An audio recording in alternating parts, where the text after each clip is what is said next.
चाहूंगी और सवाल यही रहेगा कि आखिर ये जो गाज अब गिर रही है आम जनता पर, इसका दोषी कौन है? देखिए, जिनके पास रजिस्ट्री नहीं थी वहां तक तो ठीक है, लेकिन जिनके पास रजिस्ट्री है अब वहां पर सरकार क्या कुछ एक्शन लेगी? देखिए रिस्का जी, अगर किसी व्यक्ति के पास रजिस्ट्री है तो निश्चित रूप से उसने राजस्व विभाग को रजिस्ट्री कराने के लिए स्टाम्प ड्यूटी दी है।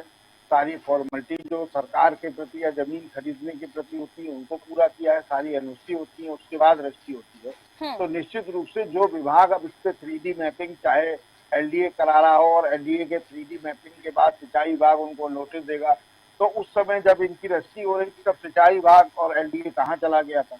सबसे महत्वपूर्ण बात यह है कि अब जब आदमी ने रजिस्ट्री कराई, उसके बाद नक्शा बनवाया, नक्शा बनवाने के बाद उसने अपना मकान बना के खड़ा कर दिया और अब आप बुलडोजर चलाएंगे उस पर, तो निश्चित रूप से पहले उन अधिकारियों की जांच हो जिन्होंने ये रजिस्ट्री की है। इस हिसाब से तो सरकारी जमीन अगर वो है, मान लीजिए हम सरकार की बात मान लेते हैं या एलडीए की बात मान लेते हैं, तो सरकारी जमीन को वहां का राजस्व विभाग बेचता रहा और सरकार क्यों नहीं जागी? महत्वपूर्ण बात यह है कि सरकार अब जागी है।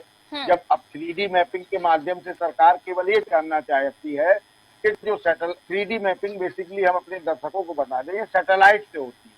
तो सैटेलाइट से जब मैपिंग की जाएगी तो जो पहले की सैटेलाइट की पिक्चर्स होंगी और उसके बाद की और अब की तीनों पिक्चरों को मैचिंग करा जाएगा कि कौन कौन से मकान पहले थे या नहीं थे, और जो रजिस्ट्री वाले उनमें हैं वो कौन से हैं, क्योंकि उस मैपिंग के हिसाब से जब अटैक करेंगे तो उसके बाद उसमें एक यूनिट बैठ के और ये देख लेगी कि ये मकान हमारा रजिस्ट्री वाला है या बिना रजिस्ट्री वाला, जितनी जिसको हम होगा।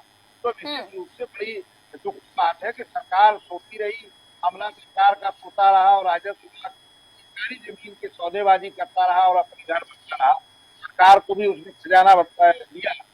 सरकार जाती है, निश्चित रूप से गलत बात है। उससे पहले जांच होनी चाहिए कि रजिस्ट्री को कैसे दी है, तो उनको फिर क्या करेंगे? रजिस्ट्री फिर तो आदमी कहीं यूपी में रजिस्ट्री करा ही नहीं पाएगा। इसकी क्या गारंटी होगी कि रजिस्ट्री कराने के बाद सरकार? जी ऋषिका जी, बिल्कुल ठीक कह रहे हैं नीरज जी। देखिए, कहीं